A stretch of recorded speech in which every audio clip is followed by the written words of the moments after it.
Mo kí gbogbo èèyàn tó ń gbọ́ mi níbikíbi tí ẹ bá wà. Orúkọ mi ni Dr. Ọlálékan Sàlámì Aláàfin Ìṣẹ̀ǹbáyé. Èmi a máa sọ pé erin kọjá gbígbé, àjànàkú kọjá rúrù, àjànàkú kọjá mórí nǹkan fìrí, bá a bá rí erin, ẹ jẹ́ ká sọ parí rẹ̀. Kì í ṣe tílé bá dá èèyàn ni Dr. Lékan Sàlámì, kì í ṣe tọrọ ẹnu. Ní tèmi máa ń ṣe lórí social media, òun náà ni pé mo máa ń kọ́ wa pé àwa Yorùbá ẹ má jẹ́ ká gbàgbé àṣà àwọn baba ńlá wa. Èmi ò sọ̀rọ̀ nípa ẹ̀sìn, èmi ò jiyàn pé ẹ̀sìn kan dáa jù kan lọ. Ní tèmi ń sọ ni pé gbogbo ẹ̀sìn yòówù tá bá ń ṣe ká má gbàgbé àṣà Yorùbá. Iṣẹ́ kan wà tí mo fẹ́ kọ́ wa. Ẹ jẹ́ kí n sọ iṣẹ́ náà kí n wá sọ ìwúlò ẹ̀ fún wa. Ẹ̀yọ́nú àwọn ayé òun náà máa ń pe iṣẹ́ náà. Àwọn táláyé àwọn náà ni àwa tí à ń gbé ilé ayé. Tá a bá fẹ́ ṣe iṣẹ́ yìí, ẹ jẹ́ ká wá epo ọ̀bọ̀, ẹ jẹ́ ká wá igi ńlá, bákan náà ẹ jẹ́ ká wá ọ̀gẹ̀dẹ̀ ọ̀mìnì èyí tó bá pọ́n àti ẹran ẹlẹ́dẹ̀.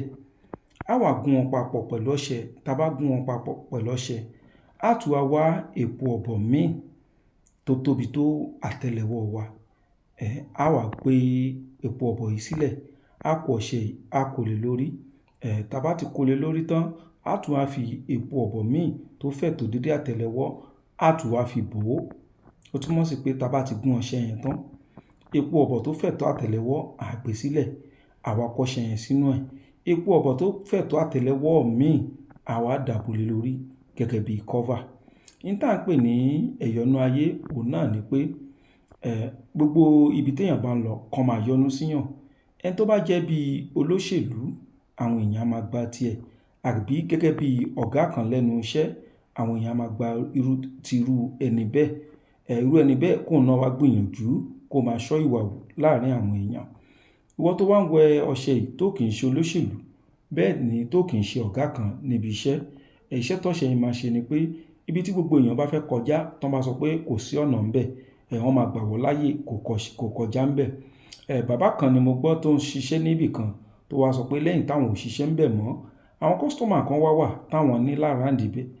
Àwọn máa ń lọ ṣiṣẹ́ lọ́dọ̀ àwọn kọ́sítọ́mà náà. Géètì ibi táwọn wá ń gbà wọlé, àwọn kan wọ́n láwọn ò fẹ́ káwọn gba bẹ̀ mọ́. Irú ọṣẹ báyìí ẹ máa wẹ̀, ẹ rí pé wọ́n máa yọ́nú sí yín. Àti ọmọdé àtàgbàlagbà ló máa ń yọ́nú sí èèyàn tó bá ń lo ọṣẹ yìí. Ẹ má wá gbàgbé pé Dr. Lékan Sàlámì kì í ṣe babaláwo orí social media, kì í ṣe èèyàn tó ń wá subscriber. Ẹ̀yin tá à ń ṣe nítorí kí ìṣẹ̀ṣe Yorùbá kó má parun ni. So ìwọ tó jẹ́ Muslim, ìwọ tó jẹ́ Christian, mo fẹ́ kó mọ̀ nípa àwọn agbára táwọn baba ńlá wa tó ń lò láyé àtijọ́ la ṣe ń sọ nǹkan báyìí. A sọ pé ìwọ Christian pé kó má ṣe Christian ẹ mọ́. Ìwọ Muslim ní kó má ṣe Muslim ẹ mọ́.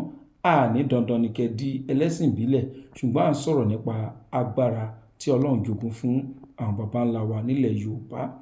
Ìdí tí a wá fi ń ṣe gbogbo eléyìí òun náà ni láti polówó ẹgbẹ́ kan.